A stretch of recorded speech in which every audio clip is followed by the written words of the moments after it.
মায়ের মতো হই না আপন, মায়ের মতো হই না আপন, হয় না তাহার তুলনা। হায়রে আমার মা, আমার জনম দুঃখী মা। হায়রে আমার মা, আমার জনম দুঃখী মা। ছোট্ট থেকে বড় হলাম যেই মায়েরই কোলে, সেই মা এখন ছেড়ে গেল আমায় একা ফেলে। ও মা আমায় একা ফেলে। মা ছাড়া আর একলা জীবন লাগে না রে ভালো। দুনিয়া থেকে হারিয়ে গেছে দুই নয়নের আলো, আমার দুই নয়নের আলো। সেই মায়ের কথা পড়লে মনে, সেই মায়ের কথা পড়লে মনে ঘুম যে চোখে আসে না। হায়রে আমার মা, আমার জনম দুঃখী মা। হায়রে আমার মা, আমার জনম দুঃখী মা। তাহলে দুইটা বললাম, ওয়াবিল ওয়ালিদাইনি ইহসানা ওয়ালা তাকতুলু আওলাদাকুম মিন ইমলাক নাহনু নারযুকুকুম ওয়া ইয়্যাহুম। 3 নম্বর হচ্ছে খবরদার, তোমরা খাদ্যের অভাবে তোমার সন্তানকে হত্যা করিও না। খাদ্যের অভাবে শয়তান আপনার সন্তানকে লাইকেশন করবেন না, পেটে লাইকেশন করবেন না, খবরদার না। আল্লাহ বলছেন তোমাকে যেমন রুজি দিই, আমি তোমার সন্তানের জন্য আমি রুজি বরাদ্দ করেছি, খবরদার সন্তান হত্যা করো না। 3 নম্বর ছোট্ট করে বলি, সন্তান হত্যা নেবেন কত হচ্ছে? এবিসি নিউজ বলছে প্রত্যেক বছর 5 লক্ষ সন্তানকে হত্যা করা হয়।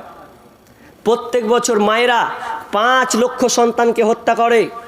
এটা আমার কথা নয়, নিউজ আপনি সার্চ করে দেখুন, এবিসি নিউজ, ওখানে খুলে দেখুন। প্রত্যেক বছরে ভারতবর্ষে 5 লক্ষ সন্তানকে লাইকেশন করা হয়, মানে এক কথায় হত্যা করে দেওয়া হয়। এই আপনি নিষ্ঠুরতা কেমন করলেন? আসলে আমরা জানছি রুজির মালিক আমরা। রুজির মালিক আমরা? রুজির মালিক কে? জোরে বলেন কে? বিশ্বাসী তো? রুজির মালিক মমতা খালালাই তো? আল্লাহ। অনেক মা বলছে মমতা খালা 500 টাকা করে দিচ্ছে না, আরও কিছু পাই। যাই হোক, তো সন্তানকে লাইকেশন করা যাবে না, কিন্তু আমরা করছি।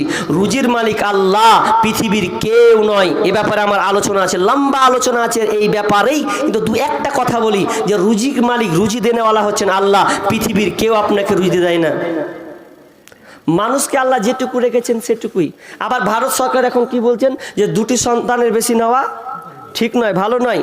ডাক্তার বলছে 2টার বেশি নিও না। কেন? নিলে তোমার স্ত্রী ক্ষতি আছে, ঘোড়ার ডিম আছে, তোমার যুক্তির ঠেলা মারি আমি। এক মহিলা ডাক্তারের সঙ্গে আমার বাহাস, আমাদের হসপিটালের পাশেই, মানে এই সন্তান নিয়ে বাহাস। ওরা তা কোরআন হাদিস বুঝবে না, যুক্তি দিবে, তা আমিও যুক্তি দিচ্ছি উল্টাপাল্টা।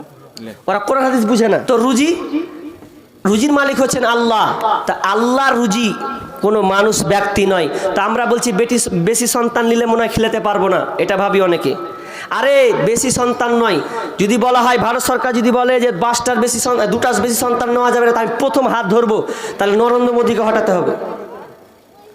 নরেন্দ্র মোদী আগে প্রথমে বাদ পড়বে, তারপর কোন কথা বলছে কেন?